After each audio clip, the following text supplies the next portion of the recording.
মা যেমন স্নেহের ভালোবাসা দিয়ে সন্তানকে লালন পালন করে, একইভাবে তিস্তা আমাদের এই ঐতিহ্যবাহী অঞ্চলটাকে ঐতিহ্য হিসাবে তৈরি করেছিল।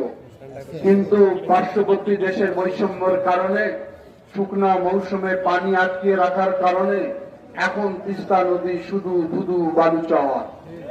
বর্ষাকালে যখন পানির প্রয়োজন হয় না, আকস্মিকভাবে তিস্তার পানি ছেড়ে দিয়ে বিস্তীর্ণ অঞ্চল প্লাবিত করে ফেলে।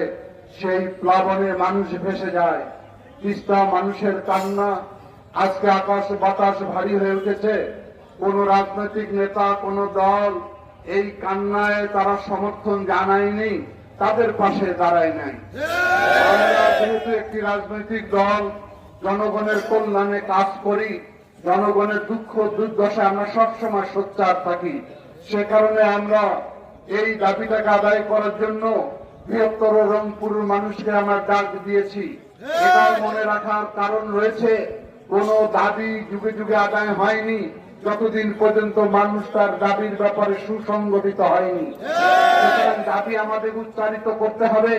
যদি আমরা দাবি সঠিকভাবে তুলতে পারি, তাহলে যে সরকারি ক্ষমতায় থাকুক না কেন, তিস্তা পরিকল্পনার মধ্য দিয়ে এই এলাকার হারিয়ে যাওয়া ঐতিহ্য, কৃষ্টি, কালচারকে ফিরিয়ে নিয়ে আসতে বাধ্য হবে।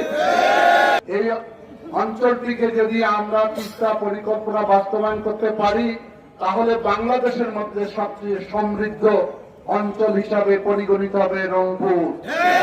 সেই রংপুর আজকে বিরান ভূমিতে পরিণত হয়েছে, মংলা এলাকা হিসেবে চিহ্নিত করা হয়। আমরা সরকারকে বলতে চাই, আমরা রিলিফ চাই না, আমরা সাহায্য চাই না, আমরা তিস্তা নদীর পরিকল্পনা চাই।